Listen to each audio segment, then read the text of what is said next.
Om.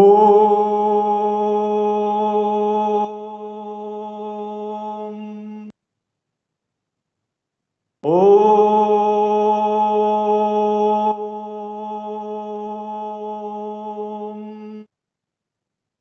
Om.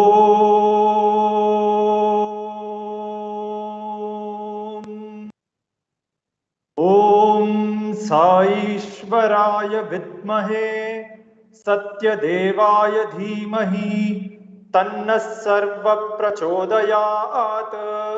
Om Saishwaraya Vidmahe Satyadevaye Dhimahi Tanna Sarva Prachodayat. Om Saishwaraya Vidmahe Satyadevaya Dhimahi Tanna Sarva Prachodayat. Om Shanti Shanti Shanti.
Program coordinator for the Sri Sathya Sai World Youth Conference, and had also sent him to Chicago to speak in the first Sri Sathya Sai American Youth Conference in 2007 along with Professor K. Anil Kumar.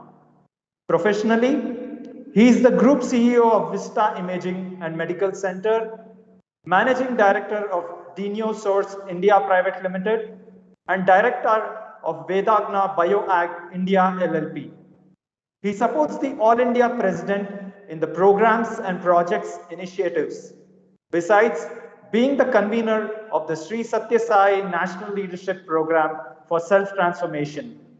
An accomplished sportsman in his youthful days, a national award winner in acting, Dr. Gopi is a dramatist who has directed all the skits of the Hyderabad youth in his divine presence in Prashantinalayam.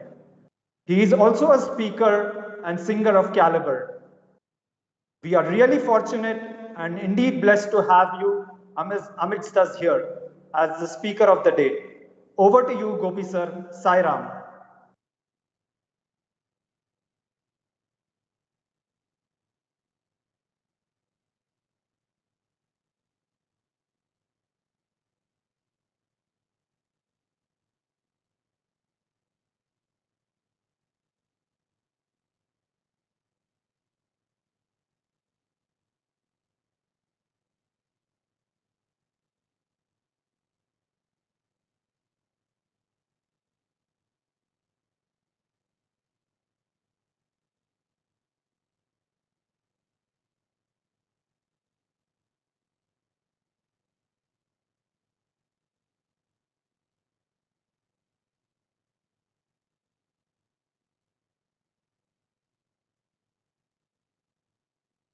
Om Sri Sai Ram,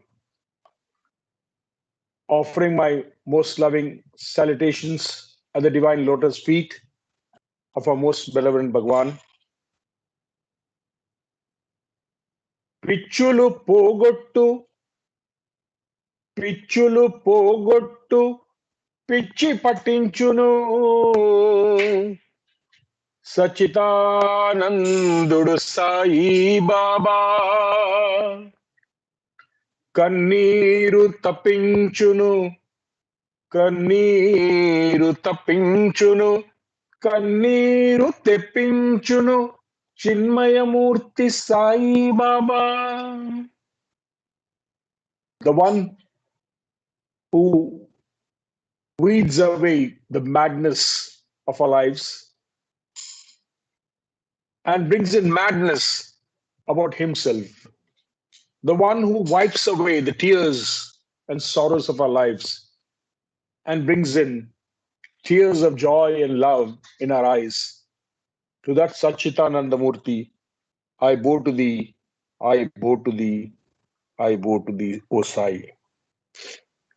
Dear brothers and sisters, thank you very much for inviting me to this series of SatChintana. SatChintana is a very special word. It has got two different meanings. Sat is the truth. Chintana. Chintana, if you actually look into the dictionaries of English, dictionaries, you find different meanings. But today I would take the meaning of ruminating. It's also thinking about, it is actually contemplation. Chintana has got different meanings. But today, let us talk about rumination. The rumination of what? The truth. What rumination is? The words of Sai, the glory of Sai, the divine messages of Sai is what we'll all ruminate about.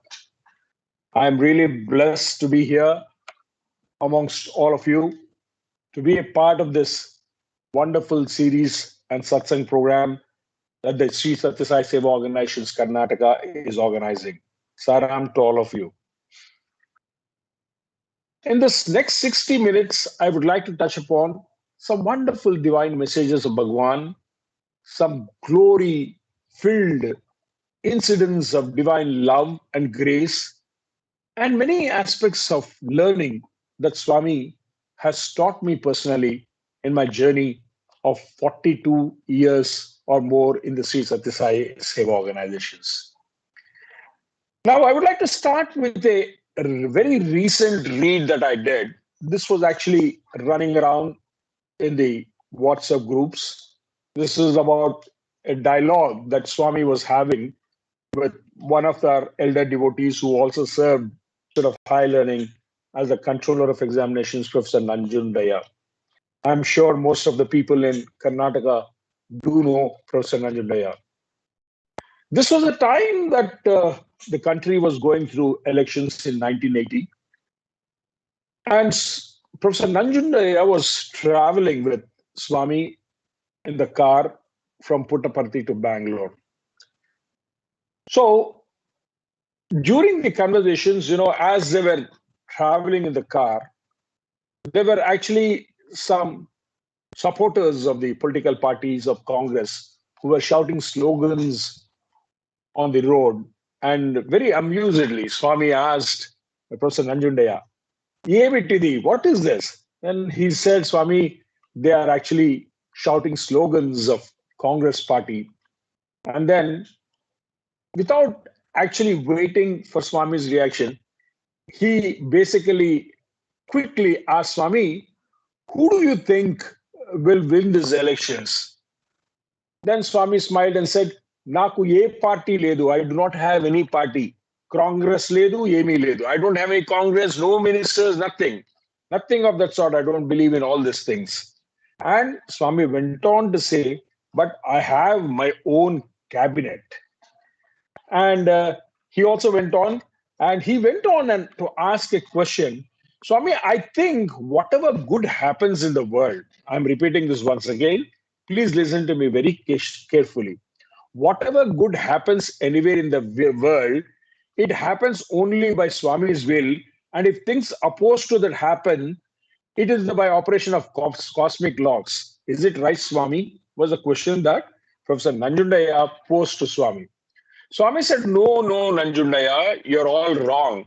All things happen, good or bad, by operation of my laws only. Swami made a beautiful statement. He said, all things happen, good or bad, by the operation of my laws only. And he further went on to say, there are gods to whom I have entrusted specific tasks. I do not interfere in any of their work. But he also said at the time, I personally attend to 3 departments directly. Brothers and sisters, look at what Bhagawan is trying to tell us. He said, among all the departments that happen across the world and the universe, Swami says, he attends to only 3 departments directly. Number 1, this is something that we all need to understand. Number 1, Swami said, wherever there is niswartha prema, wherever there is selfless love. And he went on to say, whoever loves me, I love him in return. I do not pay to any attention to the weakness of that person. All that I need, if a person has got selfless love, niswartha prema, I am with him and he is with me on a continual basis. Point number 1. Now, point number 2, Swami went on to say, wherever there is selfless service, that is, whosoever performs selfless service, I accept him as he is and I include him under my personal protection. Brothers, especially youngsters and those who are now involved in a lot of Seva activities in the state of Karnataka and elsewhere, remember that Swami says, whoever performs selfless service, nishkama karma, he accepts him as it is and he is directly under protection of Bhagavan, I believe. This is point number 2. This is the second department Swami handles directly. And the third is the most important thing.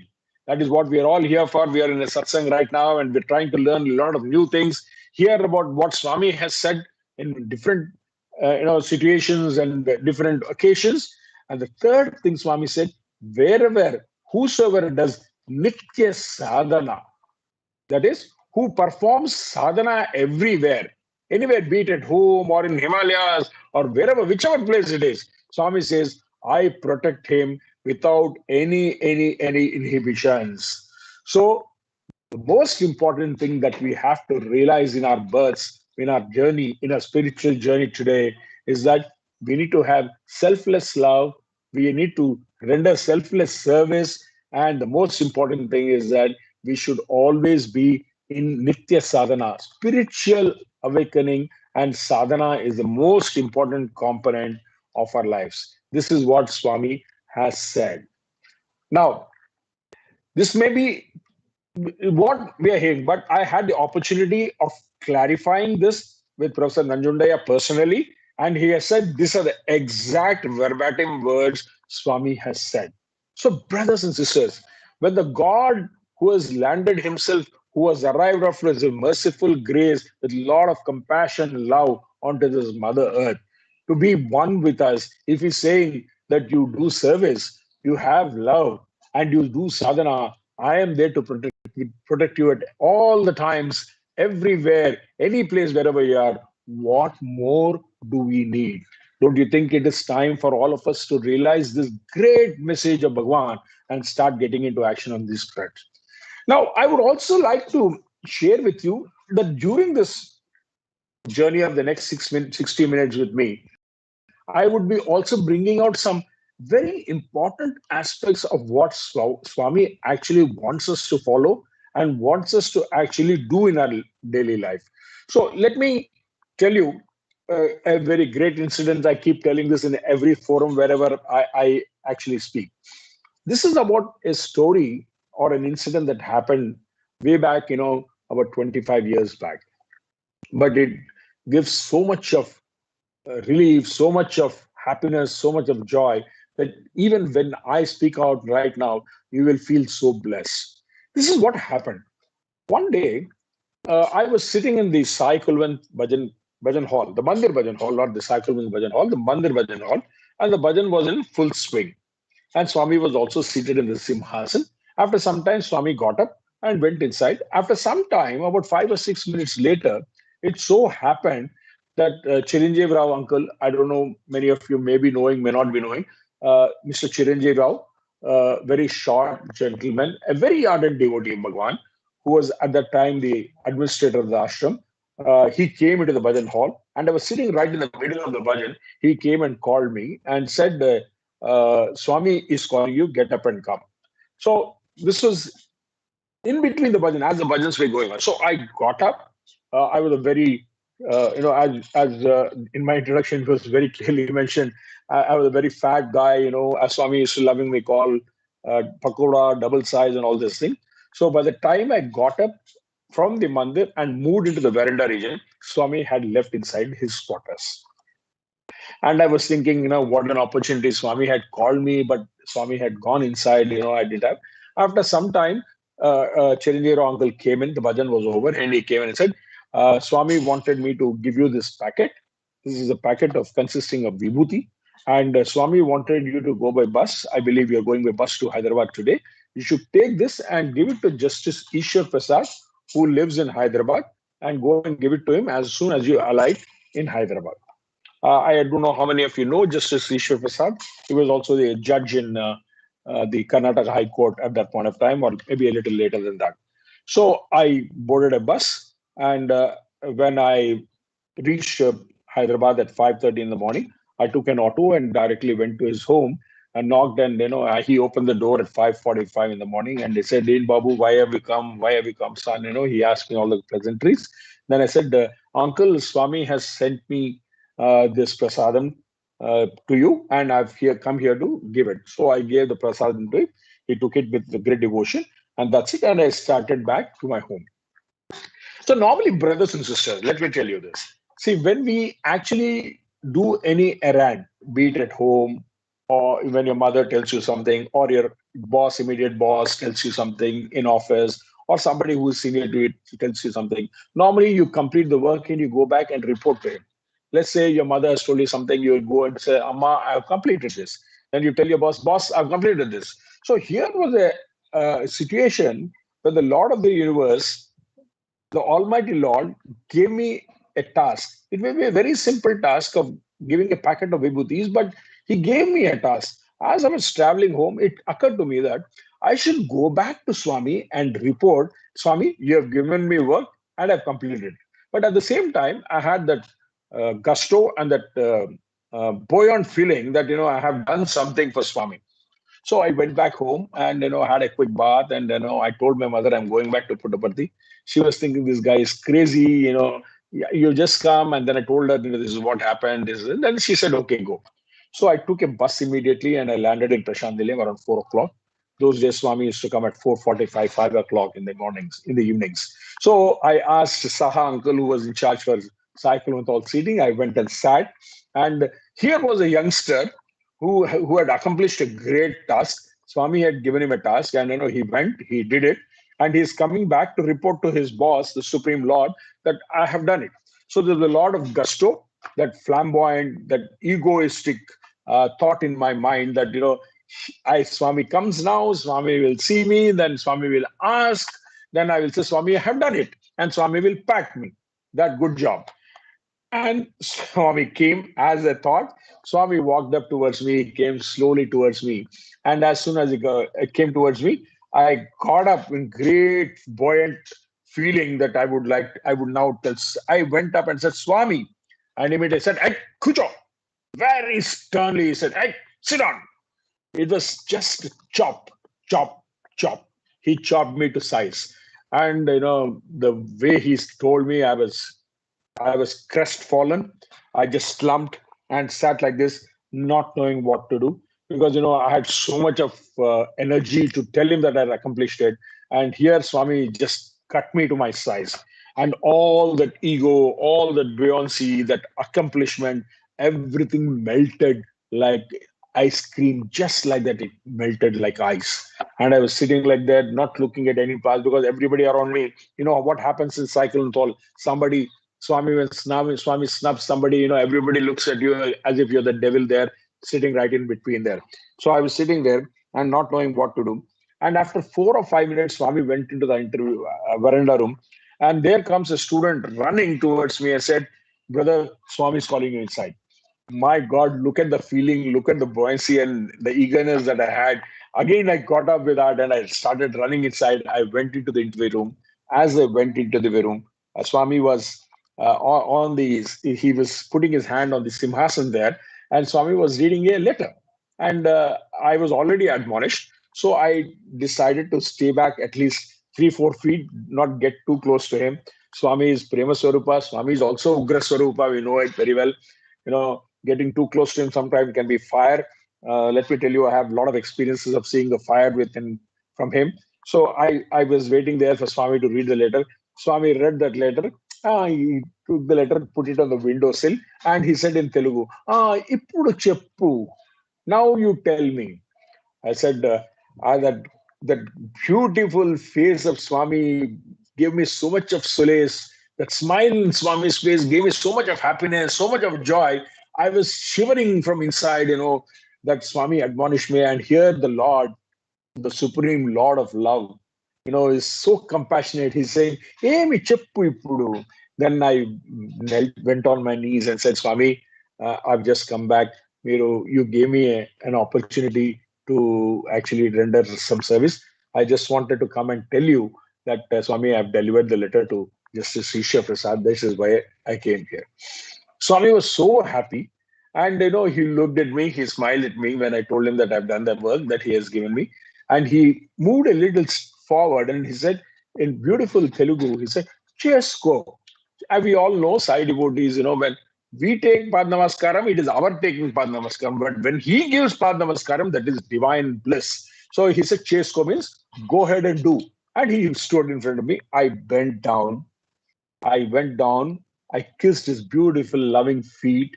And then with so much of happiness, I prayed to his loving feet for getting that opportunity to be there at his feet.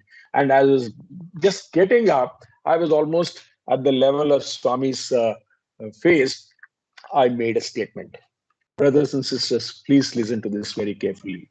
I said, Swami, in Telugu, I said, I don't know how many of you understand Telugu. Most of the Kannadigas would know what I'm saying, but I will translate it. I said in chaste Telugu, Swami, ఇది నా పూర్వజన్మ సుకృతం స్వామి నేను ఇక్కడున్నాను స్వామి. I told Bhagawan, Swami, this is the fortune of my previous birth that I'm sitting right in front of you. And you know what happened? I'm sure that all of you will agree that is the right thing that I would have said. Yes, at that point of time when I said this, I felt that was the right thing to be said. And as I said this, my face was actually at shoulder length of Swami. And immediately Swami took his hand like this and he gave me a slap, a solid whack on my face. On the cheeks it went, it went. And Swami looked at me and said, Pichi Vadivi.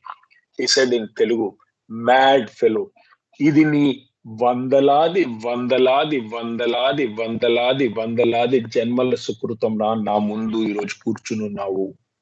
He said, this is the fortune of hundreds and hundreds and hundreds and hundreds and hundreds of births that you're sitting in front of me. brothers and sisters. Imagine all of us, all devotees of Sai who are there, who are hearing this satsang, who are elsewhere, those who have surrendered to the lotus feet of Bhagawan. Swami has been tracking us from hundreds and hundreds and hundreds and hundreds of births. That is the reason that we are all there with him right now in his divine presence. The greatest thing, the greatest miracle that has happened in your lifetime. Let me tell you, I am repeating it once again.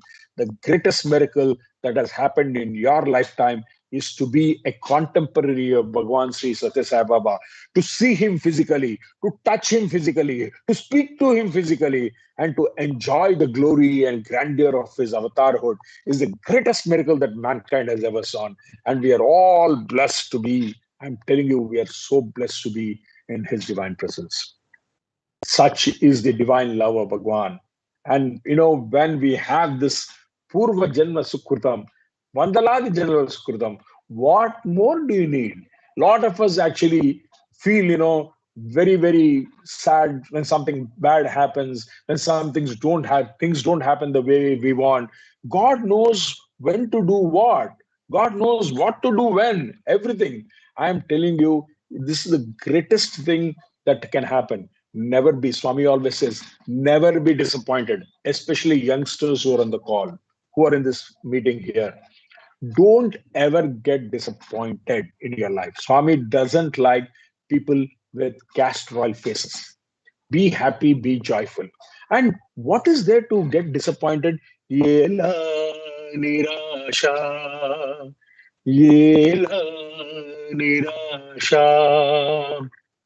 Sai shudundanga yela niracha పరమార్థము కెల్ల పడరాని బాధలు పడుచున్న భక్తులకు పట్టుకొమ్మయ్యుండంగా దేవాది దేవుడు దిక్కయ్యుండగా ఏలా ఏలా నిరాశ. This is the poem that Swami has sung in the 1960s. He says when God himself, by the name of Bhagavan Sri Sathya Sai, he's there with you. When he's like that strong branch that you can hold on to, that strong branch that you can hold on to. Why are you disappointed? Don't get disappointed in life. Swami is with you. And this is some message that we all have to follow, because Swami is there with us. He's always there. And there is a beautiful incident, that once I heard from a very, very eminent doctor. I don't know how many of you are doctors here, and if there are any orthopedicians here, definitely you must be knowing a gentleman called, a very famous doctor called Dr. Vyagreshwarudu. Dr. Vyagreshwarudu was a very eminent orthopedician. He set up a foundation also called Sri Sathya Sai Polio Foundation, and he did hundreds and hundreds of operations free of cost in the name of Sai. And I'm sure that those who have studied MBBS will know Vyagreshwarudu, because there's a textbook that they have to follow, which has been written by Dr. Vyagreshwarudu. So Dr. Vyagreshwarudu was actually in Coimbatore when I was doing my master's in Tamil Nadu Agriculture University, And at that point of time, the local Samiti president came, the district president came to my university and said, Gopi, Dr. Vyagreshwarudu is coming to Coimbatore to perform surgeries, free of cost polio surgeries. And I would be very happy if you can definitely support some of the college students, if they can come and support during the operations, and also during the setup, and do some entertainment program for the young children who are going to get operated. So being the postgraduates representative at that level also, I took about 160 postgraduate students for 3 days to help in the Seva. So since I was a Telugu guy, so I was actually posted along with Dr. Vyagreshwarudu to help him out when he was surgeries being happened. So let me tell you, he started surgeries at 7:30 in the morning. He had a 7-member, 8-member team, and and they used to open up, and he used to do the operation. Then the rest of the team used to close it. So from morning 7 to 11:20, he did 306 operations, polio surgeries, and all through the time I had the unique blessing of being with him. And during my conversations with him, he narrated a beautiful incident which all of us should listen to. He told me this was something that happened in the late 1980s, in Vishakhapatnam, and he and his son-in-law were actually traveling to visit some family member who was not keeping well, and they had to travel to the port area in Vishakhapatnam, where there was a railway gate they had to pass. That was an unmanned gate, and they went and saw the family member, and they were coming back. It was around 8:30. As they were coming back, Dr. Vagreshwar tells me he was driving the car. His son-in-law was sitting on the right side, and he was going, and it was a fairly decent speed. And as he reached the gate of the railway gate, there was no gate there, unmanned gate. Suddenly, he realizes there's a train going there, and he had no time, and he didn't know what to do. And suddenly, he shouted something, and he closed his eyes and left the steering. And do you know what happened? As soon as this happened, Dr. Vagreshwar tells me that after 5 or 10 minutes, he sees that the train is stopped there. It's halted there, right there. His car had gone and hit the railway, the bogie of the train. The left headlight had broken. Dr. Vagreshwaru's door was open. He had fallen to the left side. The right side door was open, and the right side, his son-in-law had fallen to the right side, and all of them were intact, no bruises, nothing. And the people actually gathered. The train had stopped, everything had happened, and they didn't know what was happening. Then ultimately, everybody saw that no damage done. The train left, and these people also got into the car. They went to the nearest mechanic, and they wanted the headlight to be repaired. They went and asked the mechanic, asked him what it is. Then Dr. Vagreshwar told him, I believe, sir, I went and he told the mechanic, I went and hit the train, and the headlight broke. And that mechanic was thinking, I believe, that Dr. Vagreshwar was drunk totally. Car going and hitting a train and headlight broken. What is it? Anyway, they got it repaired, and then the story went off. After 3 months, Dr. Vagreshwar, when he came to Puttaparthi, Swami called him for an interview, I believe. Swami called him for an interview and said, what happened that day? Then Vagreshwar was wondering what. Swami then said, accident aindi kada. This is an accident that happened. What happened that day? And I believe, immediately our doctor realized that Swami was mentioning over the incident, and he immediately narrated what was happening. And at that point of time, Swami said, wait, let me tell you what happened. I'll tell you what happened. And he went on to say, you were driving your car. You were actually chit-chatting with your son-in-law. You did not realize the train was going.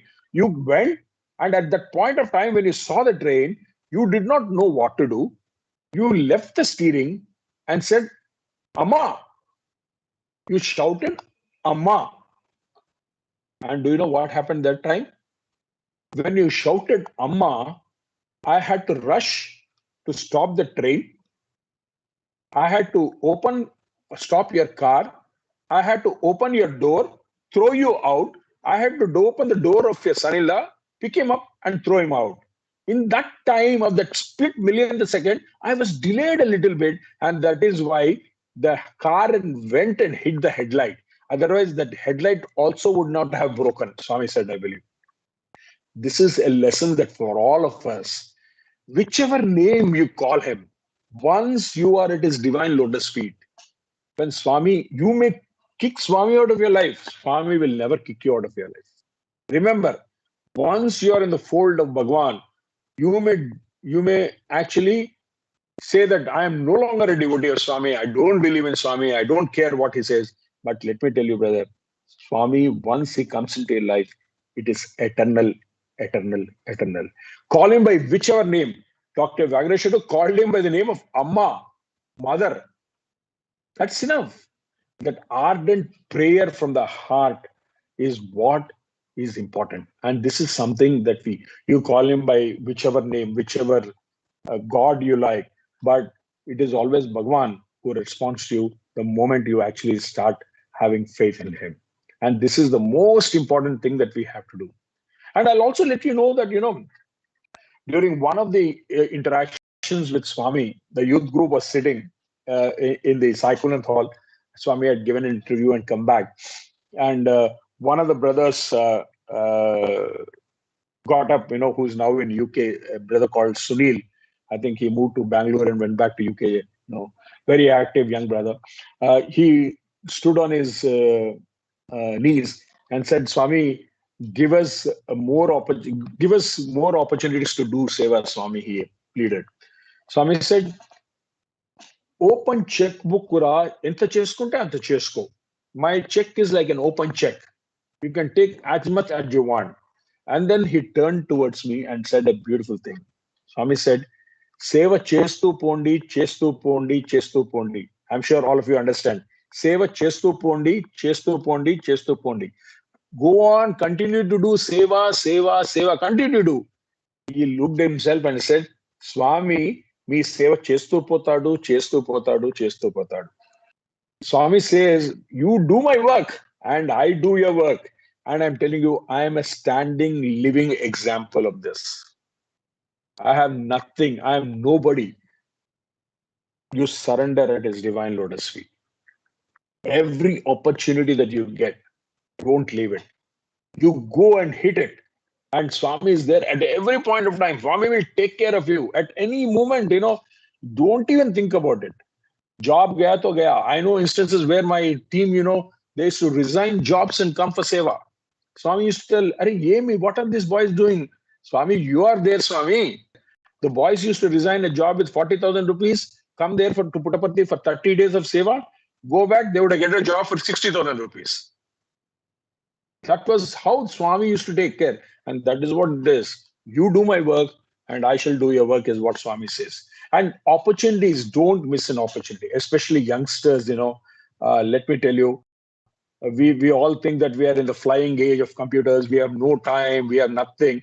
We have time for everything in our life. We have time for going to a movie. We have time to chill out for a dinner. We have everything, but we normally say we don't have time. The guy who doesn't have time has got the maximum time.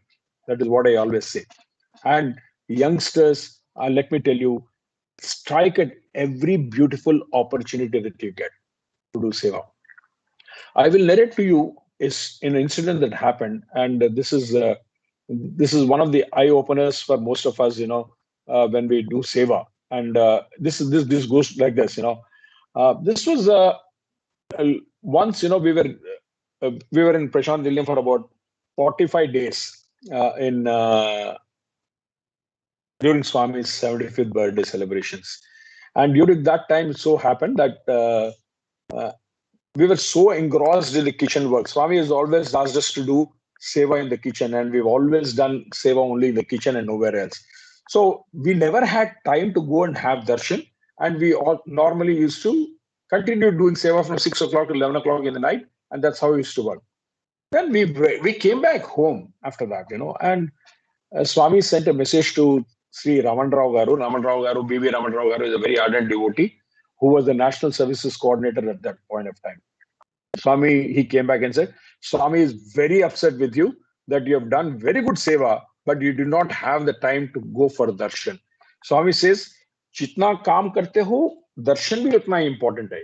So when you go to seva, then Puttaparthi or something, you also ensure that you go to the nearest samiti, wherever you are, whichever bhajan mandali you are. Please ensure that you go yours there and sit there and pray and have darshan of the Divine Lord.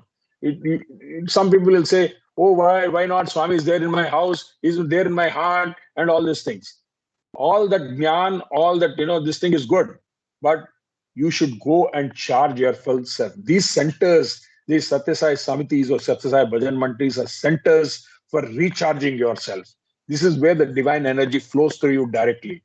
So it so happened that we were also very upset that Swami was upset with us, and we made it a point that next trip that we go to Puttaparthi, we will only go for Swami's divine darshan. So 40 of us, the youth gang, the leaders gang, we all made a trip and we went to Puttaparthi. It was a 3-day trip. So we went there. The direction was, you will go to darshan, eat, come, sleep, go back again for darshan, sleep, again go, do the no seva at all. And our boys are so accustomed to seva in Puttaparthi that it was like putting them in Tihar jail. And we were very strict. He said, "No, no, nothing. No darshan, no bhajan at all, nothing, no seva, nothing. So first day happened like that. And second day, the boys started cribbing. Anna, kya hai Anna ye? What is this Anna? Let's do some seva Anna. Let's go do something. Why we are eating and sleeping Anna in the room? This is not good. He said, just shut up. We have only come for darshan. We'll please Swami that we have only come for darshan and we'll go back. The second day also passed. The third day, it so happened that me and our two other brothers, Vice Srinivas and Uday Vaskar, we were walking down from the Bhaktanivas sheds. As we were walking down, it so happened that, we were crossing through the north blocks, north 7, and there was a stench, the smell coming, a little bit of smell was coming. We just went, checked, the bathrooms there were very dirty and they were clogged. And immediately we decided, no, boss, this is something, Swami's ashram, and this stench should not come. So we went outside, we bought bottles of phenyl, acid, everything. We went to the rooms, we woke up everybody. Party time is over, no more sleeping, let's get to work now. And they said, Anna, darshan, no darshan now, first work. So we started from shed number 1. We were cleaning all the bathrooms, one by one. Teams, you will not believe, more than 100 plus bathrooms were being cleaned. And what is the thing? Which bathroom shines better? There's a competition. Does your bathroom shine better or mine? So that was the spirit of work that the boys were doing. We were doing the last set of bathrooms at 4:15, and it so happened at that point of time, ADA 9000. It was red Maruti car, the first Maruti car that was produced in the country, which was presented by Mr. Bhagawan, who is also the chairman till date of the Maruti Udyog. The first car was presented to Swami. So Chiranjeev Rao uncle and Chakravarti uncle both came in the car there. And they got down, Chiranjeev Rao uncle got down, and we were all working at the bathroom there. And Chiranjeev Rao uncle came, and he knew my father's name very well. He said, Junior Sitapati, come here, come here, come here. He called me. And I went and ran to him. He said, what are you doing? I said, Uncle, we are cleaning bathrooms. He said, you are the leader? Then I knew that I was into trouble, because the tone of Chiranjeev Rao uncle is very dangerous sometimes, And I said, Uncle, there was another brother, Uday Bhaskar Reddy, who was 20 days elder to me. I said, this is a great opportunity. I should push this on them. So I said, Uncle, I am not the leader. Uncle, Uday Bhaskar is the leader. So he called him. He called him and he came running. He said, what is it you're doing? He said, Uncle, we are cleaning bathrooms, Uncle. We are cleaning bathrooms, Uncle. Then Chiranjeev uncle said, who gave you the permission? Pertinent question for an administrator to ask. Who gave you the permission? This fellow laughed loudly. He said, he laughed. And Chiranjeev uncle got very flared up. He said, right? Uncle, what are you talking, Uncle? He said, what are it, Uncle? Uncle, Puttaparthi Prashantilyam is my home, Uncle. In my home, to clean bathrooms, I don't need to take anybody's permission. This is my home. I can wash any bathroom, Uncle. He said, and you should have seen Chiranjeev uncle. He was so furious. He looked at him. He walked away. Uncle left by car, and I was telling Uday, "Arey tu kya kar diya, boss? Abhi ye jayenge." He will go and tell Swami. Swami is Rama avatar, Krishna avatar, all avatars put together. He will listen to everybody. Now tomorrow we have band baja barat. We are gone, and we were all scared. What is going to happen the next day? And come next day, we were all sitting in the Sakunata. That day we were supposed to leave. Swami comes walking, and he walks up to us like a rowdy gang, rowdy gang, rowdy gang. He comes closer to us. And then he says, He looked at, he said, go. And all of us, we were ushered into the interview room. We went into the interview room. Swami was talking all things, niceties happening.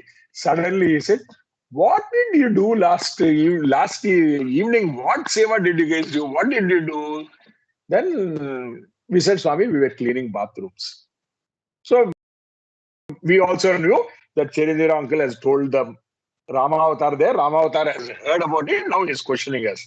So, and as soon as this was done, then Swami said, who gave you the permission? He said. Same question, repeat. Swami said, who gave you the permission? We all looked at this fellow, Uday Bhaskar Reddy. Now, boss, you answer. Then he looked at Swami and said, Yen Swami. He said, Yen Swami. Permission got Swami. Opportunity ichnar Swami. Opportunity. The guy is so smart. He said, Swami, you have not given us permission. You gave us an opportunity, Swami, to serve Swami. He gave an opportunity. Swami looked at him like this. just smiled, and the interview continued. After some time, Swami posed a beautiful question to all of us. This is the most important thing that we should catch. Swami said, "Hey, tell me, when a good Seva worker is doing good work, when a Seva worker is doing good work, what is the reward God, he showed himself, what is the reward God bestows on him? When a good Seva worker is doing very good work, what is the reward that God bestows on him?" We said so many things, Swami, you praise him, Swami, you pat him, Swami. Swami said, no, no, no, no, no, no. Then he continued and said, when a Seva worker does good work, God, he showed himself, the greatest reward that God gives him is yet another opportunity to serve. He gives him yet another opportunity to serve, I believe. So, brothers, so many opportunities strike at our door every day, every moment.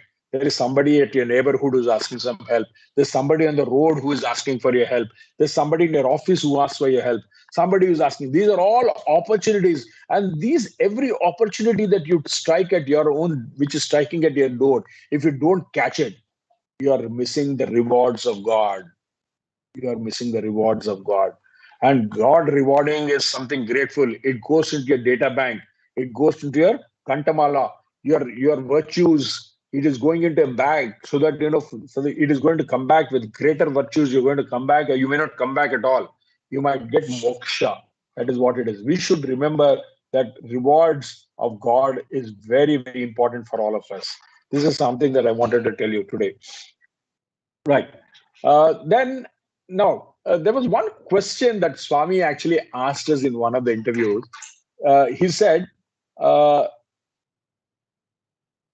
he asked a beautiful question. He said, why is it that God, when he created humans, for nose, he has not given any windows.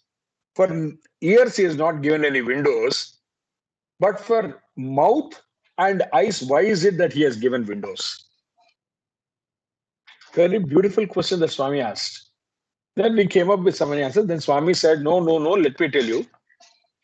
He said, when you hear something bad or something, you can listen to it and forget it after some time. When you smell something bad, it goes into the lungs for some times, and after that, you lose the sensation of that smell. It is gone. But when you speak something bad, you cannot take it back. It cannot be lost. You should be very careful when you speak, especially youngsters. You should be very careful. That is the reason Swami said, God has given a mouth to close and open. And he also went on to say that on the tongue, there is Maya always dancing. Nartaki vale Maya natya maartu untundi. He says, the Maya is dancing like a Nartaki on the tongue. It is so dangerous. And he said, in order to control the tongue, with Nartaki, Swami said, reverse it. And that is what I want you to do. Reverse Nartaki, it becomes Kirtana. And Kirtana is the most important thing for all youngsters. All youngsters should participate in Kirtana program. Bhajans, Kirtanas, you should participate. That is where your tongue, your thoughts, your words, everything will get refined. This is something very, very important we should note. And the next part of it was Swami told about eyes. Why is it that the eyes have got shutters? Swami says, what happens? Use of sensory organs, shutters. So he said that, if you see something, the image is captured and is there lifelong. And that is the reason, God has given shutters to you. You should not see those things which you don't need to see. When you don't want to see something, Swami said, you close it up. And then he went on to narrate a beautiful story which I want to tell you. Swami asked us in the interview that, Swami, meeku andariki Bilvama Gudi telsa? Does anybody know this the story of Bilvama Gudi? Has anybody heard? I'm sure that none of you would have heard about Bilvama Gudi. Swami said, meeku evarikana Bilvama Gudi katha gurinchi telsa? He said, Swami, we don't know. Then Swami went on to say, పూర్వము బిల్వమ గుడి అనే ఒక cowboy ఉండేవాడు. Swami said, long, long ago, there was one person called as Bilvama Gudi, a cowboy. Swami said, not the cowboy of the Western day, cowboy is a cowherd. Then he went on to say, and his Swami said, this Bilvama Gudi chala baga padevadu. He was an extraordinary singer. But what happened is, one day, he was standing in the banks of Yamuna River and he was singing songs. At that point of time, Swami says that as he was singing songs at that moment, there was a young, beautiful girl passing by. And Swami said, the moment he saw this girl, he said, like all you young boys, there was hysteria. There was hysteria. All things started coming up. And Swami continued to tell the story. And he saw the girl, and you know what? He got that hysteria and he started following this girl. And this girl he followed this girl till her residence. And directly he went till the residence. And then Swami said, do you know what happened? At that point of time, I believe as they reached the residence, the husband of this girl came out and started bashing this guy up. Jor se mara usko. And he said, what are you doing here? And he started bashing this guy. The girl from inside came running and told her husband to stop. Swami is narrating the story, such a beautiful story. Then that girl came out and she told whatever had happened to the husband and asked the husband to stop. At that point of time, Swami tells, this Bilvama Gudi felt so ashamed of what he had done, felt so ashamed of what he has done. He realized his mistake. He went to the nearby bush. Picked up a thorn, and he punctured his eyes. And he became a blind man. He realized that he did a very big mistake and he punctured his eyes. And Swami said, do you know who this Bilvama Gudi is? He became the greatest saint of all times, who wrote hundreds and hundreds of poems on Lord Rama. Who is that? Surdas. Swami narrates this story and Swami says, be careful. Your eyes' vision should be very, very careful. You should see only things which need to be seen. Otherwise, Swami says, close your eyelids. It is not necessary for you to see everything. And this is something that all of us have to remember in our life.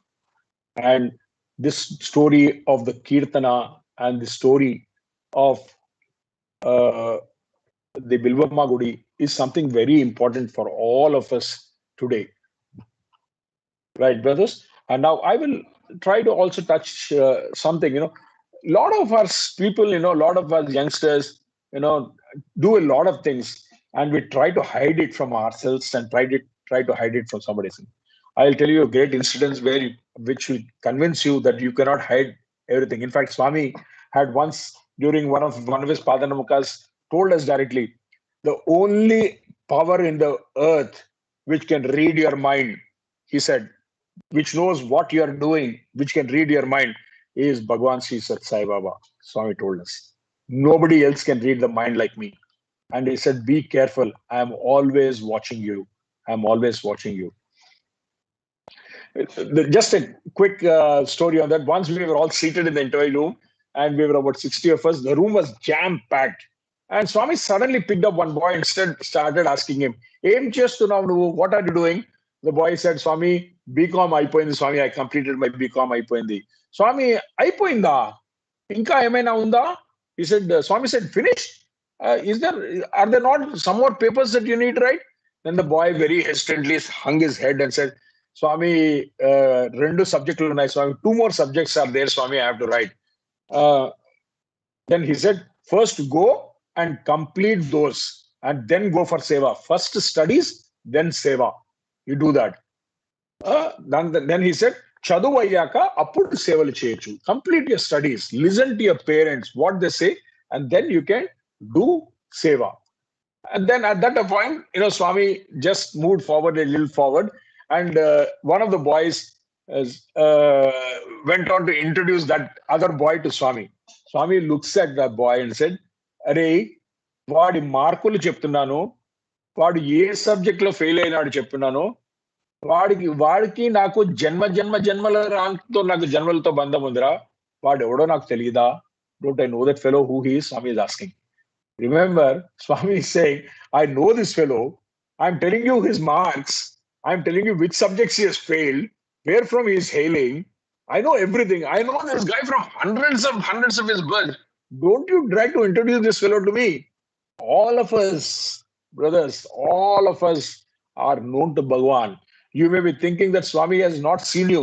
You may be thinking that Swami has never given you an opportunity to touch his divine feet. You might be thinking that this has not happened. Swami doesn't know.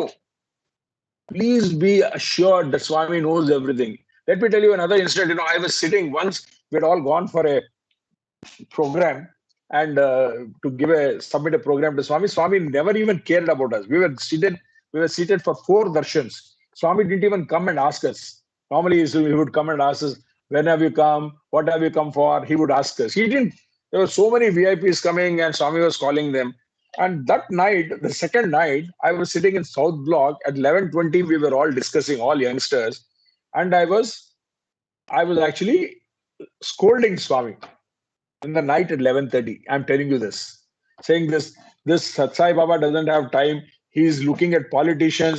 He doesn't have time for genuine youth who are doing his service. He should have time to talk to us. This short Sai Baba, this is what he does. I was scolding him left and right. And this is what happened. We slept.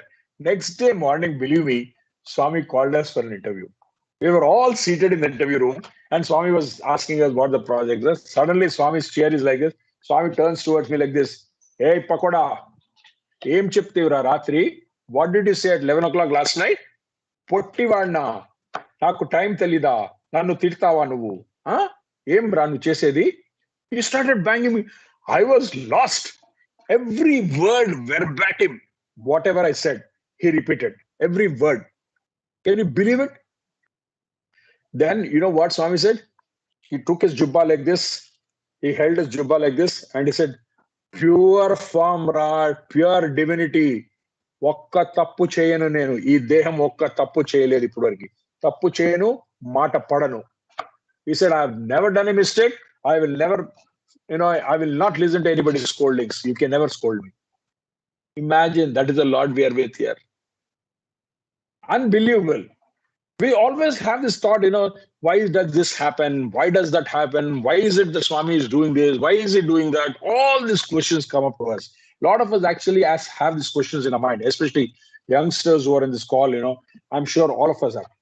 I'll tell you an incident that Swami, one of the interviews, he was telling us certain things, and he had told that this situation, you should have done this way, and this is how you should do it. And he gave very clear directions that this is how we should do it. And we heard all this thing. This happened at 9:30 in the morning in the interview room. 1:30, Swami is actually giving a convocation address in the Purnachandra auditorium. Same situation, Swami is narrated exactly the opposite what he told us in the morning in the discourse. In this situation, you should not do like this, you should not do like that, you should do that, you should do this. My God, this is exactly a turnaround. And next day morning, he called us for an interview. I had the audacity to stand up and said, Swami, I have a question to you, Swami. I want to ask you a question. Swami said, Adugu. Swami, ninna podduna, yesterday morning, you told us this is the thing, this is how we should do, this is what we have to do. But yesterday, the same day, at 2 o'clock, you said, this is not what you should do, this is not what you should do, and this is how you should do. Swami, totally contradictory, Swami. How is this? What should we follow? Then, Swami, what he said? Hey, Pakoda. భగవంతునికి ఎప్పుడు, ఎక్కడ, ఏమిటి, ఎందుకు, ఎలా, what, where, how, when, where, what. These 5 questions you have no right to ask God at all. Just accept it the way it goes. He says, you don't have the authority to ask me at all. So, brothers, if you all have questions of asking, why did Swami do this to me? How did it happen? Where is it going to happen? When is it going to happen? Who is it going to happen? Just wipe it away from your brains. I am telling you, as human beings, we don't have a right to ask God at all. What is to be given, when is to be given, how is to be given, everything He knows. Accept it as His prasadam is the only important thing that we have to remember. And this is very, very important for all of us, and I really tell you that this is such a beautiful lesson to me that I've never asked any time again, Swami, why is this happening to me? Swami, it is happening. It is happening. You know it. It has to happen like this. It has to happen. He'll take care of it. And this is something that we really have to import. Now, coming back to Seva, as youngsters, and in this SatChintana program, as we ruminate the words of Bhagawan, this is a story that I want to narrate, which Swami has told us personally to narrate it in wherever we go. We always have this thought: with what attitude do we have to render seva? All of us. What attitude we always have to render seva? 1 second, no? I think there is a slight glitch here. One of my lights have gone off. 1 second, I'll just.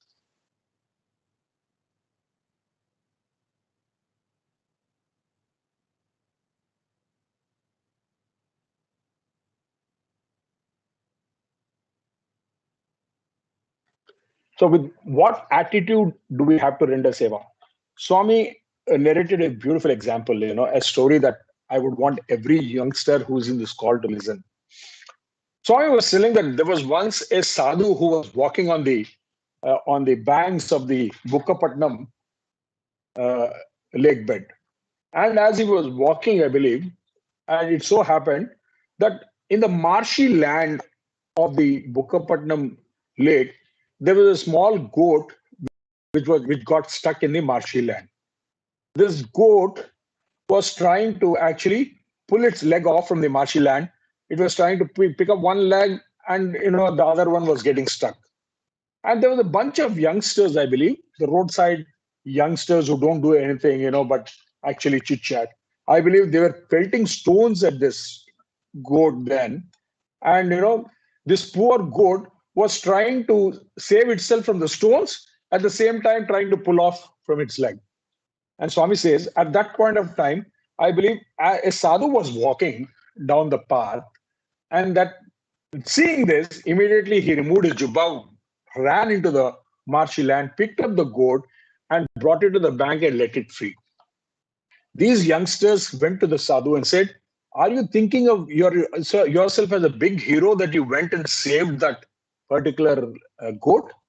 We were having a very great entertainment there, and you were actually trying to project yourself as a heroic image. And at that point of time, the sadhu said, no, no, no, no, I'm not projecting myself to be a hero. When I was walking there, I saw that vision there. The goat was stuck there, and it was in deep pain. It was trying to pull itself off.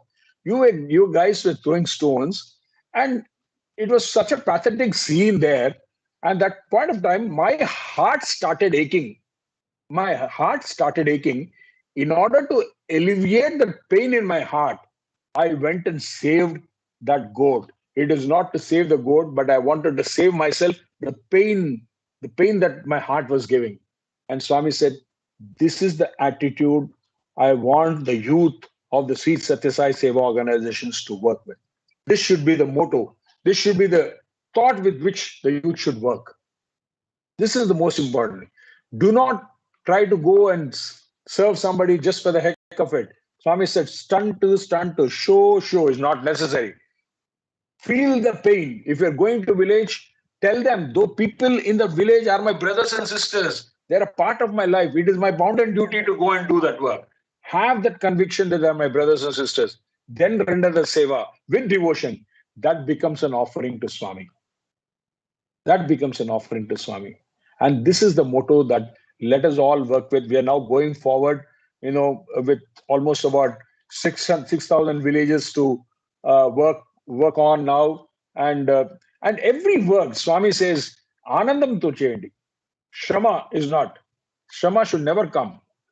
Shama should not be there, and it should be Anandam. And Swami said, if I have to do service with Shama, I can do only for 1 year, 2 years, 3 years, 4 years. Never do Seva with Shama. Do it with Anandam, love, happiness. Only then you can feel the happiness in your own self. This is something. I still have another 10 minutes before I close. Um, this is I just want to tell about this story. I think some of you might have heard it, but it's really worth saying. This happened way back in the Cyclone Hall, quite many years back. We were about 40 of us seated in the Cyclone Hall, and it's an amusing story, which I want every youngsters to listen, because as these youngsters grow to be the leaders of the organization tomorrow, I would want you to listen to this. We were seated 40 of us in the Cyclone Hall. Swami walked beautifully up to us, and Swami's favorite question is, how many? He asked. That beautiful tone of his, how many? He asked. And Swami walked up and he asked, how many? So we have this ritual of, counting our numbers, and we were very sure we were 40 of them. And we answered Swami, we are 40, Swami. And Swami looked at us. He said, you're wrong. And he took one step backward. And then he smiled and said, am I not there with you? He said. And immediately a boy said, Swami, we are 40 plus 1, Swami 41. By the time Swami smiled and he walked off. This was the situation. Well, a few months later, we were about 60 of us seated in the Cyclone Hall. And Swami walked up to us again. And Swami came closer. And this time we knew the number very well, 60.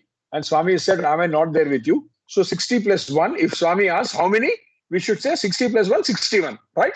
This is what we have to answer. So Swami came smilingly towards us and he said, how many? And with great, humility and everything, I stood up and said, Swami, we are 60, Swami. You are there with us, Swami. And we are 61, Swami. Swami looked at me, smiled, took one step backward and said, you're wrong. And we didn't know what it was. Then Swami said, am I not there with each one of you? Swami said and went off. So this was something, only Bhagawan can play with you. And, it went on, and we said, Kya gadbad kar de yaar? We should have told Swami 60. With each one of you, you're there. So next time when Swami calls, we should say 60 plus 60. So it is 120. Okay, very nice. Very. After 4 or 5 months later, we went. And we were now about 62 of us, we were there. 63 were there. 63 were there. And we knew the thing very well. Swami will come, he'll ask how many, and we'll say 63, Swami. We are 63. With each one of us, you are there, Swami. 63 plus 63, it is 126, Swami. This is what the answer should be. Swami came up and asked a beautiful question, how many? And this time the paper was out. The university paper was out. The divine paper was out. We said, Swami, 123, Swami. 63 plus 63. Then Swami looked at us. He went back one step and said, you are wrong again, Swami said. And we were dazzled. Swami said, ఎన్ని రోజుల నుంచి ఎన్ని టూర్లు వచ్చినారా మీరు ఎన్ని ఏళ్ల నుంచి వస్తున్నారా how long have you been coming to me how many years you have been coming to me ra and then Swami said we are all one ra we are all one we are all one and this is the message that we youth should take. In the eyes of Swami, it is not the number that we are all one. First time when he told us, Swami was trying to tell us about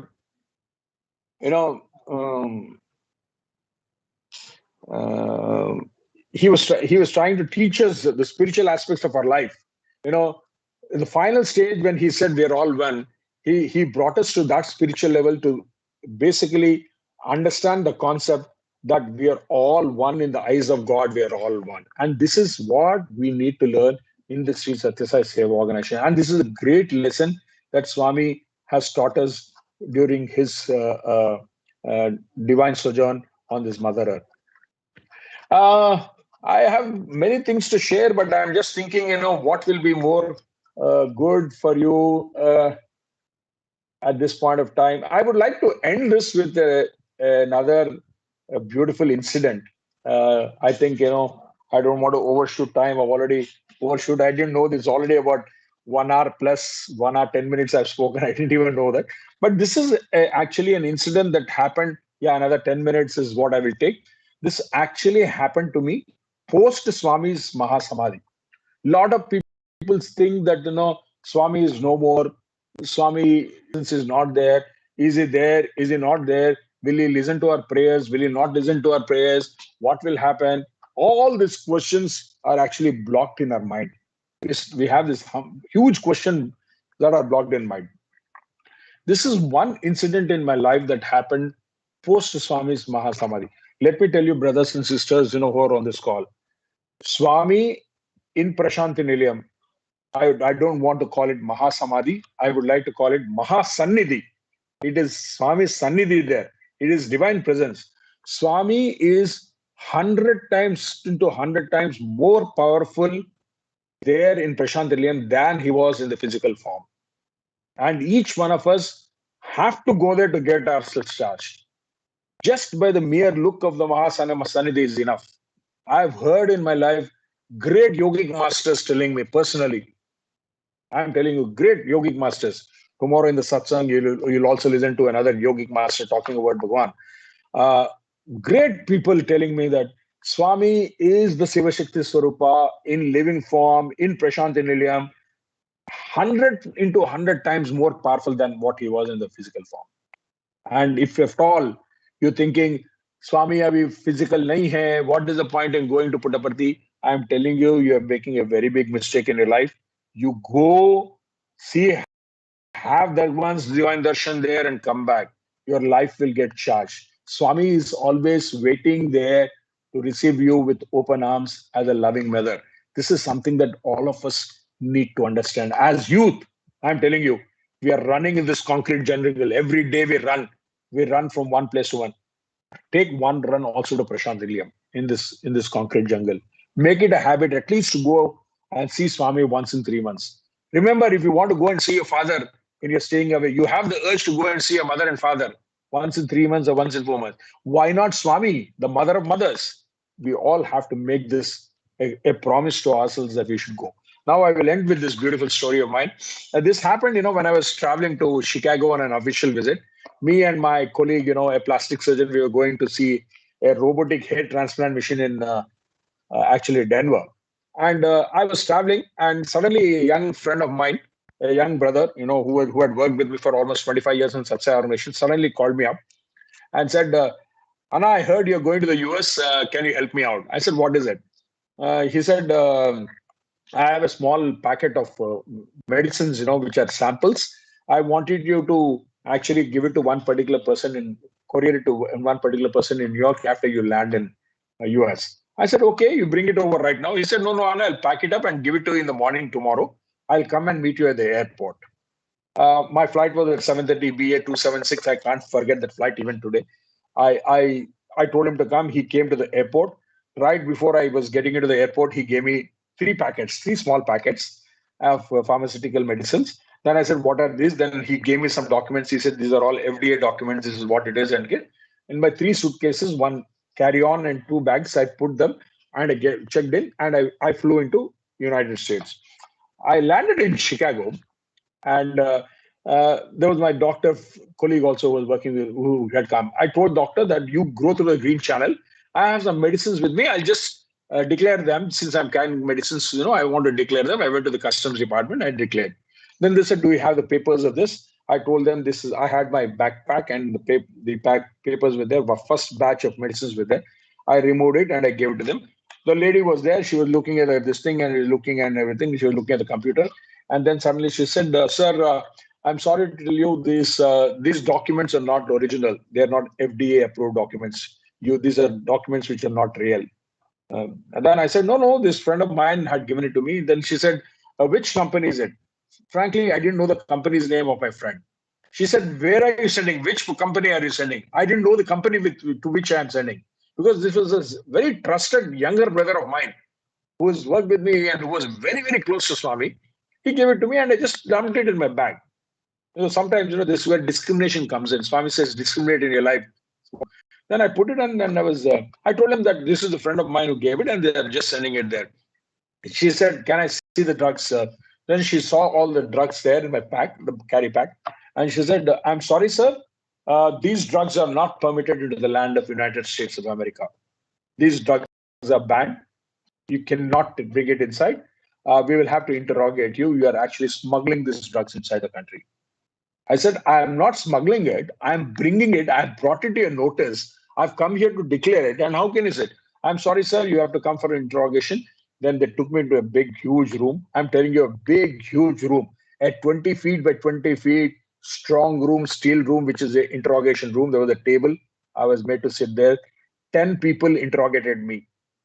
10 people interrogated me, and it was such an interrogation. They abused me the way they wanted. I said everything. They called me names, everything. They said they wanted $200 to test the samples. I said I paid $200, and I was wondering where the hell did I land up in my life.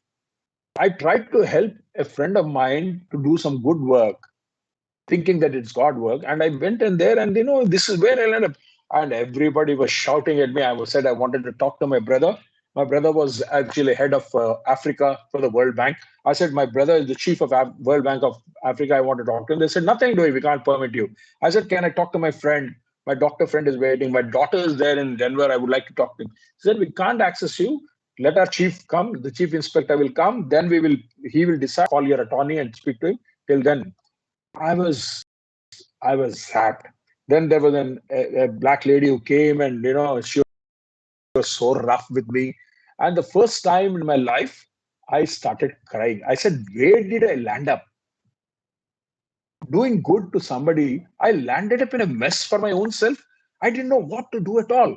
I was totally. Then, there was another bunch of officers who came, who said, then I told them, no, listen, this is what it is. They said, nothing doing. Let the captain come and let him decide. And at that point of time, there was another officer who came, who was a Vietnam officer. He said, let me tell you, the guy who's going to come, the captain, will not be of any help to you. He's a Pakistani origin captain born in United States. He will definitely not help an Indian. You're gone. Either you'll be arrested or you'll be deported, and your passport will be impounded. You will not be able to travel again to the United States. This is what he said. And I was thinking, where the hell did I land up?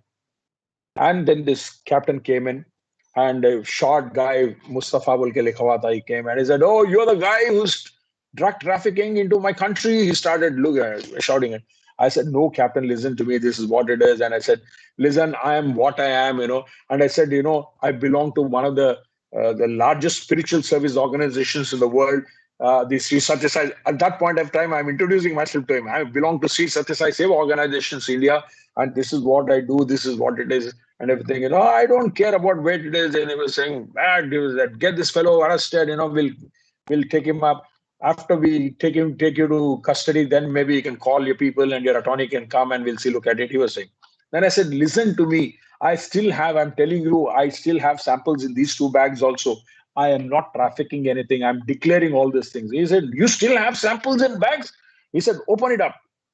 The second box was opened. He looked at it. Oh, even trafficking more. Then I said, there's another bag. Even in this bag I'm not trafficking anything. In that bag of mine, the third bag, I was carrying a set of books to give it to some of my Sai devotee friends in the US. And this book is called Sathya Sai. The title of the book is called Sathya Sai, the Avatar of Love. And there's a beautiful photograph of Swami.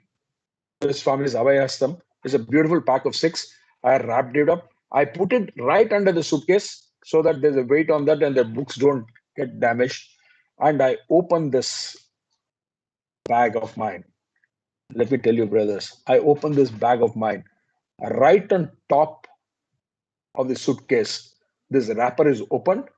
As I open the suitcase, the book stands up like this with Swami's photograph, full photograph, the Avatar of Love, Swami's Abhayastam like this.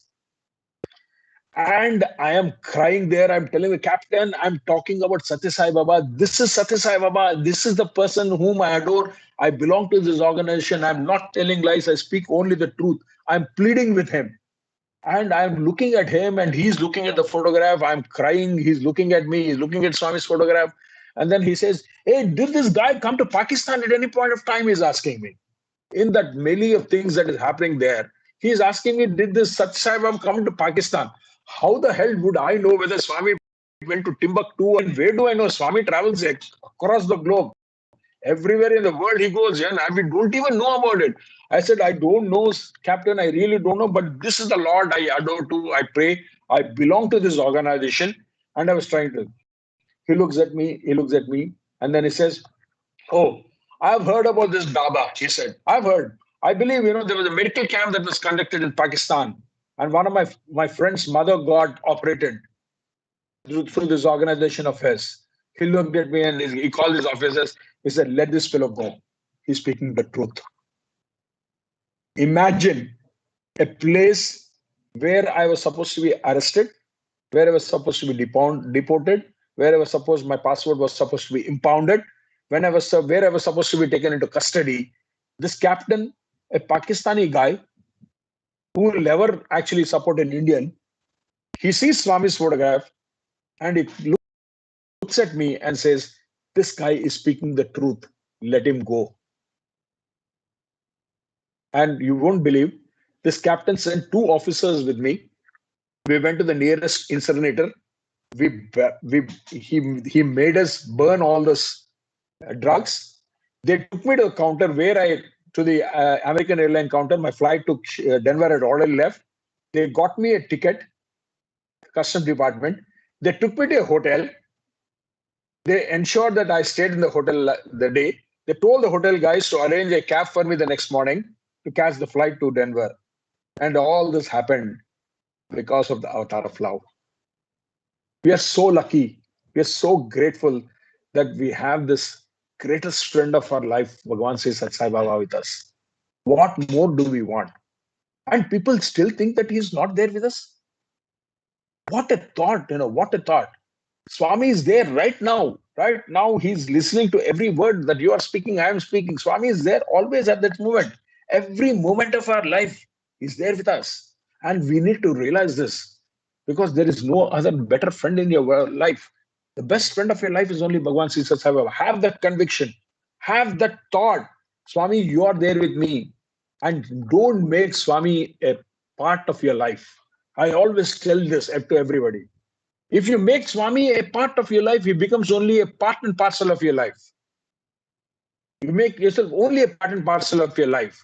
But remember, if you make Swami your life, he becomes the wholesome life of yours. He's everybody. Every action that you take is his. Every thought that you have is his. Every word that you speak is his. And this is the greatest gift that God has given to us. Being contemporaries of Bhagawan Sri Sai Baba, there is nothing else that we want. Make him your life. Forget about part-time business with Swami. Make him your life, and you see how your life blossoms. And I'm telling you, the greatest thing that has happened to each one of us is that we have known Swami, we have seen Swami, we have been with Swami, we've heard Swami, and we are with you, Swami. And please bless us, Swami, to be worthy instruments in your mission today, tomorrow, and ever after. Thank you so much for this wonderful session that you have given to me, Swami. I stand blessed as always. Please be with me always. Jai Sai Ram. Sir, it was really inspiring and motivating to hear you speak to us today. Thank you for your words of wisdom. I'm sure the youth have received the divine message of Swami through you and hope we'll implement it in our daily lives. Sai Ram.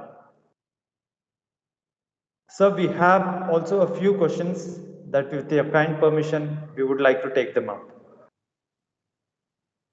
Absolutely. Please go ahead. Often in the workplace, we come across situations where values are compromised. How to balance your values and work? Example, lying and corruption. Right. Very beautiful question. I was working for the government for 13 years, a very corrupt government. I resigned my job because it was not in line with my thought process. People laughed at me when I was resigning a government job. They said, you're resigning a government job? Yes, a corrupt government job is not my line. So how do you work? How do you balance? There are people who are actually looking at you like a stupid fellow when you're, are not in the line process of their thought process. Our movement, our value systems, our virtues should exhibit so beautifully that they need to change. Every workplace, if you're thinking that you're finding it very difficult to work in such a place, I'm telling you that is not the place for you to work. Let me tell you what. Let me tell you. Swami's 9 point of code of conduct also speaks of this, and Swami has very many times said that corruption is something that is you have to balance your work and life. See, we have so much of time in our lives. We have a lot of time. How do you manage your time to go to a movie? How did you balance that? You have balanced it. You wanted to go for a party with your friends and chill out on a Saturday evening. You have time for that. But when Vanish or somebody or Karthik or XYZ is asking you to come for Nagar Sankirtan, you don't have time. It's all in the mind. It's all in the mind. You have to tell your mind, this is it, this is not. Listen to your conscience. The conscience will tell you what is right, what is wrong. If you listen to your monkey mind, the monkey mind will also play always mischievous things in your life. Swami has many a time told me that. Listen to your conscience and do what your conscience says. Work-life balance is very, very easy, provided you plan. The problem with youngsters is that we run by the minute. And that is where the problem comes. This is very simple. You plan, everything gets set. Regarding corruption, you make yourself a role model in the office. I'm telling you, after a couple of years, 3 years later, they will talk that XYZ was one of the finest officers we had, and he's such a decent guy who actually stuck to his principles. Don't leave the principles in your life. And that is what Sathya Sai teaches also. It may be tough, but you will win one day. You will win one day.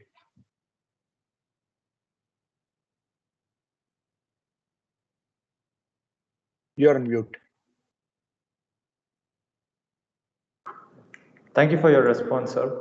I'll move on to the next question, and that would be, why is it important for youth to be consistent in Seva in our organization? What can he or she do to be consistent to increase bank balance, as you lovingly explained just now? Yeah. When I talk of consistency, in fact, Swami very clearly said one thing, Swami never asked us to work on weekdays. He very clearly told us. He said, don't work on weekdays. Weekdays, Vruti Dharmam, the work, righteousness towards the work, dharmam of your work or your professionalism should be taken care. Swami said, take Saturday or Sunday, 4 hours of work is what I want you to do. An active worker, Swami's role is also 4 hours a week. And brothers, don't we get 4 hours of work time? Can't you pull it out from your schedule? It's so easy if you plan it. Consistency is that you don't need to leave your family, everybody and run after work. Swami never wanted it. Swami is never happy about it also. Plan your things, plan your day. I'm not sure, I am very sure Sathya Sai organization does not give you work every day. It asks you, suppose Venkatesh is asking as a state youth coordinator or sister is asking as a state youth coordinator to participate in some program. They say this Sunday, they are announced in advance. Plan it up. Attend that. One bhajan, Swami says, one community bhajan in a week. Attend. Can't we attend one bhajan there, 1 hour? Can't we do it? Just think about it. That kind of consistency is enough. Not necessary to run every day. Every day you run, you lose your job. People will think you're mad in office. This fellow kabhi bhi baba bolta hai. Kuch bhi kaam nahi karta hai, bolke bol dete. You're bringing a bad name to Swami. Work on Saturday, strong work. Saturday, Sunday. Pick one day at work. The leaders should know that, okay, this guy, Karthik or XYZ is available on this day. For sure, he'll come on that particular day. That's enough, period. It's not necessary that you work every day. Hope that answers the question. Very clear. Thank you, sir. Moving to the next question, how to easily connect internally to Swami in the ever busy world with Swami's physical presence? Make him your life here simple. When Swami is your life, he is always connected. Na? Where is the question of connecting, disconnect? It is not Airtel or Vodafone or anything to connect or disconnect. When Swami is a part, then there's a connected time devotion, part-time connection. When Swami is within you, Swami says, I need only 1 inch of your heart. Not more than that. Give me some space in your heart. Realize that Swami is their inherent divinity that is sitting in your heart. Realize that. You come to that plane of thought, it's very difficult. I understand it's very difficult. Philosophically, people say, yaar, Swami mere andar hai, yaar, main kuch bhi kar sakta. If Swami tere andar hai, if Swami is within you, why are you scolding somebody else? Why are you shouting at somebody else? Why are you finding fault with somebody else? Swami is also in his heart, na? So don't ever do that. Realize that Swami, you're an embodiment of God. Swami's greatest teaching is you are an embodiment of God. Prema Swarupalara, Divyatma Swarupalara. Swami says Divyatma Swarupalara. You are divine Atma. That is the most greatest teaching that God has left with us. Yeah. Realize that if you just think about it, that's enough. कुछ सोचने की जरूरत नहीं है. आगे है, I don't like Venkatesh at all. He's always cribbing. अरे स्वामी को देखो यार. Look at Venkatesh as Swami. Look at him as an embodiment Swami. Then there'll not be any negativity about Venkatesh at all. Simple, na? Where is the question of difference of opinion? If at all in an organization, what happens, it's an issue-based differences you'll have. You will not have personal differences, only issue-based. I like this, I don't like this. I like this way to do it, I don't like this way of doing it. That's all. Why should you get differences? When you think, suppose I am saying Karthik is selling something. Why don't you think Karthik is saying, Swami, he's giving me an advice? So. That is what is happening, You connect to Swami directly, internally. When you think, Swami, you are there within me. Please ensure that I do the best thing in my heart with you as the leader, with you as the Radhasarari. He will take care. Give it to him. He will show you the way. He will run the business. He will do everything for you. वो नहीं करते हम. हम switch on, switch off, switch on, switch off, switch on, switch off करते हैं. When it's convenient, we switch on. When it is not convenient, we switch off. We don't want to listen. This is what happens. That is why we don't connect. And bhajans, Seva is the best way to connect to Swami. Bhajan karo, bahut hai. Kali Yuga sadhana is Nama Sankirtan. Clear cut. Swami has said, Kali Yuga sadhana is Nama Sankirtan only. Think of Swami. I just told you, Nartaki. Nartaki ko Maya ko ulta karo, Kirtana karo, ho gaya kaam. That is what it is. I too had the same problem. I realized after many, many years of sadhana, you realize this. Sairam. Thank you, sir. The next question is on the YouTube chat on how to mobilize youth for Swami's hospital service to serve continuously for at least 1 week as per the demand, wherein they are busy in studies or employment. So how do we help the youth? Depends on leaders here. It all depends on leaders. How well the leader is connected to the youth is very important. If the youth makes them feel that is a part of the team, they will come. I have seen in my own case, people resigned their jobs and came for 30 days, 45 days Seva. You are asking for 1 week. You take a vacation, every employee has got an earned leave. Park that one week in your earned leave vacation as Swami's thing. This is for Swami. This is my offering to Divine Swami. That ek hafta kaam karo. Make it a point. Don't plan anything else. You will have. And another thing is that you should also expose them to inspiring things in life. Wahan pe jaake, suppose you get them to the super specialty hospital and you ask them to do something which they are not interested in. Right guy should work at the right place. You should have that interest to do that. That is very, very important. So you should know what is important. What does one like actually? So the leader per se has to know what is his team member XYZ good at and identify and then put him in that particular job. Let's say I'm not a computer guy. You go and put me in the super specialty op to key in some things. I would not even know head or tail. I would like to run away from there. So let's say I'm very good at cooking.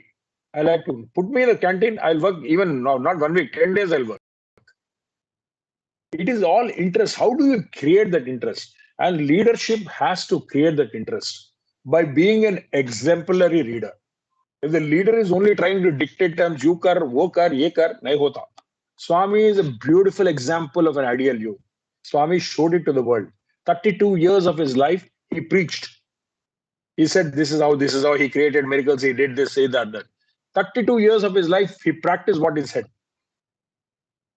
Look at Swami's life. I don't know how many of you understand this. 32 years, he gathered all his flocks. 32 years, in 32 years, he worked. He showed the world what should be done.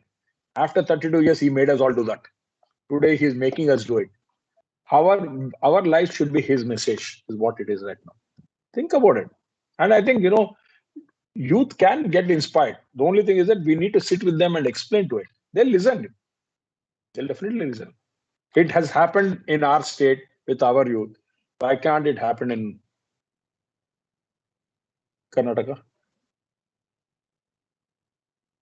Very simple. Thank you, sir. The last question is how to have the constant awareness that Swami will take care of all our work if we do Swami's work. You will realize it as you go along your path of your life. You start getting into service of life. You start doing rendering seva. I'm telling you, at every moment, you will find that Swami is right beside you, holding your hand. It is an experience that one will feel.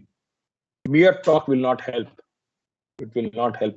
You have to bend. Swami said, prime lifetime age is youth age, 18 to 35. All your organs are very strong. You can bend the body, you can mend the mind, you can do everything in that age. Swami says, this is the age that you should work. And I'm telling you, his word, Seva chestu pondi, E Sai, me Seva chestu potadu. You continue to do Seva Sai. Sai, this Sai will do your Seva.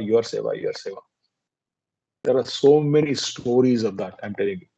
There are so many. I can make at least about 100 youngsters stand in line in front of all of you guys who will say this is what it is.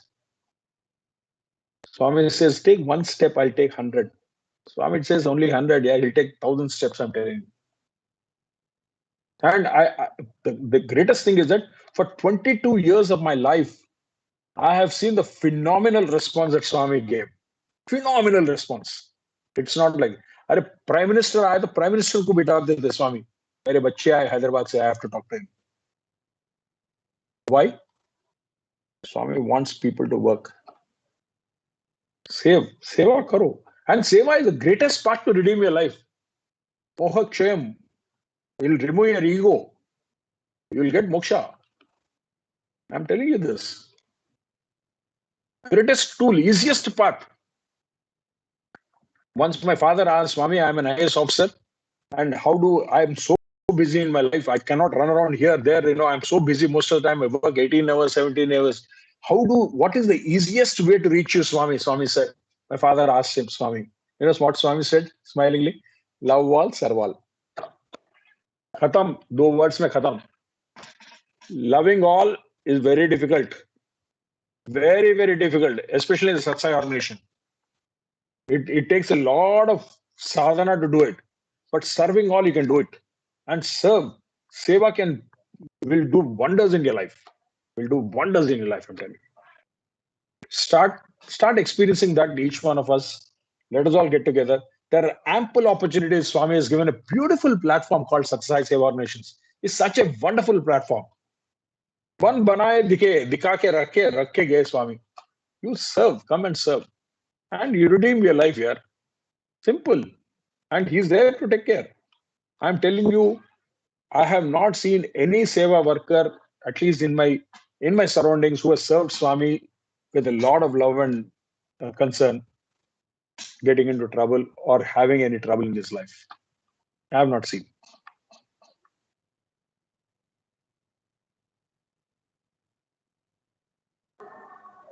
Thank you very much, Gopi sir. This was truly inspiring and for answering all the questions. It has immensely helped us and cleared most of our doubts. Now I would hand it over to Brother Venkatesh Patil, State Youth Coordinator, Sri Sathya Sai Seva Organization, Karnataka South. Om Shri Sai Ram. Thank you so much, dear Gopi sir. Today, Jayanti, I would like to wish you and each one who has joined the satsang a blissful Hanuma Jayanti, and let us, it's a humble prayer that we strive to tread the same path as the greatest devotee, that is Lord Hanuman. And I would go a step further and say that we are indeed blissful, fortunate, and ecstatic that the Hanuman of Sathya Sai Avatar, Sri Gopi Pidatala sir, joined today to be part of this satsang. I mean, and share his divine experiences with all of us. So thank you so much, sir. I think your loving experiences, your inspiring words has, I feel, energized all the youth across the state and across the nation.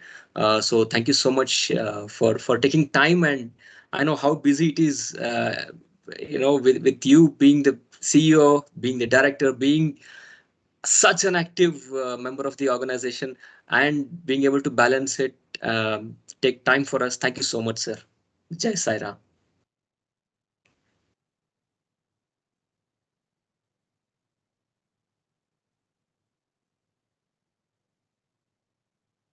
Over to you, Sai Ganesh, brother.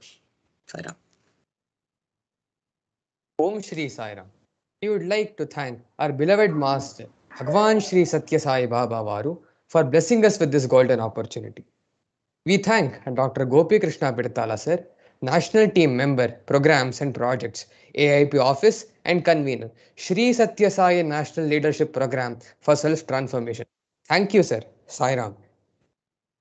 We thank Shri Venkatramana Gosavi sir, State President, Shri Sathya Sai Seva Organizations, Karnataka South, for his constant encouragement and support. Thank you, sir. We would like to thank the entire state IT team for enabling us to conduct this session seamlessly. Last but not the least, thanks to all the participants for joining us today. I pray Swami that we are able to take away the message and implement it in our daily lives. We shall now conclude this session with Shanti Mantra. Asato ma Parma Amritam Gamaya Om Shanti Shanti Shanti Samastaloka Sukhino Bhavantu Samastaloka Sukhino Bhavantu Samastaloka Sukhino Bhavantu Om Shanti Shanti Shanti Sri Sathya Sai Baba Ji ki Jai Sai Ram.